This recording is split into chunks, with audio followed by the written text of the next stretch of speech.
a enseñar el entorno de editor de BitFrame. Este editor es gratuito. Es una versión demo disponible para todos los usuarios. Se puede instalar, como os he dicho antes, en las transparencias. El código está disponible, pero no es nada trivial su instalación. Entonces lo que vamos a utilizar nosotros es esta demo, y esta demo puede acceder cualquiera.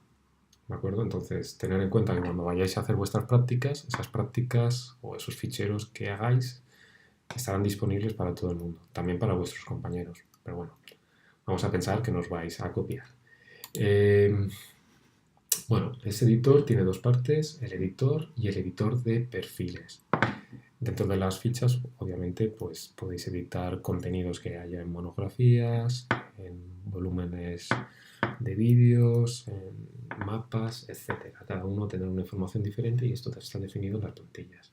Nosotros vamos a utilizar las plantillas que ya vienen por defecto.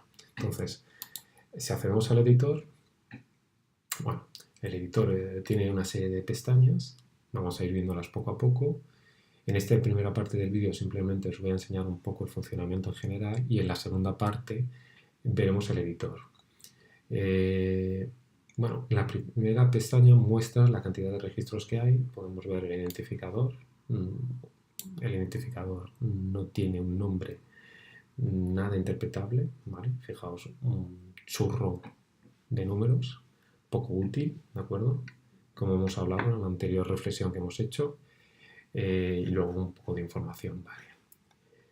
Está el editor tiene un asistente. Según la plantilla que elijamos, pues nos saldrá una información u otra. Podemos obviamente crear una instancia o un trabajo. Ya os digo que el editor lo veremos en el siguiente vídeo.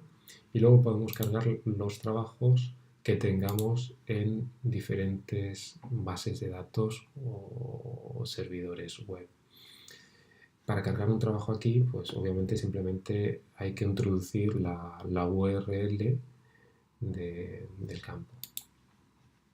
También nos permite cargar trabajos en MAR. Este conversor es diferente al que hemos visto. Y bueno, vamos a hacer una prueba. Fijaos, yo voy a coger el número de control.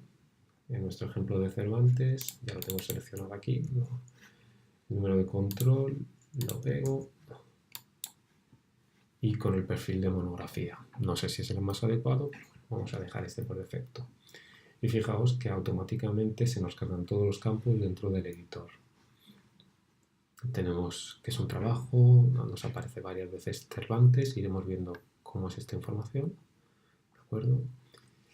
Y dentro de lo que cabe nosotros estamos acostumbrados, o si os he enseñado, a mirarlo a través de este código. Podemos exportar esa información, pues tenemos NTartel. Fijaos la cantidad de nodos en blancos que se generan. No es una transformación muy elegante, pero ya teniendo en cuenta que viene una transformación en Mark, no es puro semántica desde un inicio. Tenemos sintaxis basado en JSONs y por último tenemos una sintaxis basada en RDF-XML. Nosotros podríamos coger este código, vamos a copiarlo. Opa, hasta aquí, un poquito más arriba. Copiamos. Este código lo vamos a introducir en un fichero de texto y lo vamos a guardar. Lo vamos a guardar para poder abrirlo con Protege.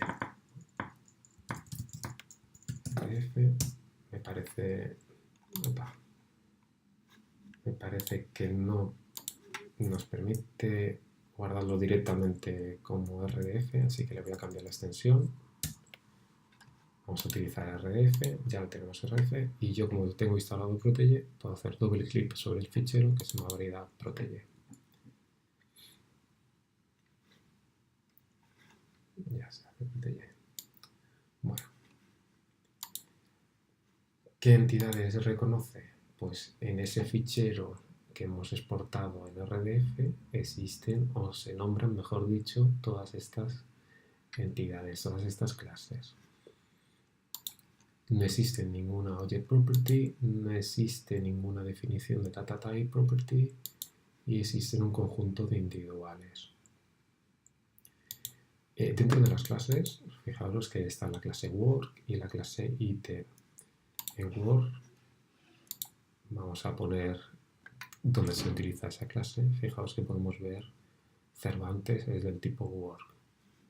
En ítem tenemos el identificador de esa obra, es un identificador poco amigable y bueno, es del tipo ítem. Nos dice que ese elemento es del tipo ítem. Podemos pulsar sobre él y veremos la información que hay de ese ítem. Es un recurso, tiene una nota, tiene un agente que es la librería del Congreso, es un ítem de Cervantes. Bueno, diferente información, por ejemplo que está en Washington, tiene otra información de localización en la división de impresos y fotografías. Bueno, toda esa información que tenéis en ese fichero RF la podéis ver con Protege. Siempre lo vais a poder ver con Protege. En la segunda parte del vídeo veremos cómo es el editor y qué podemos hacer en el editor para hacer una obra nosotros en concreto.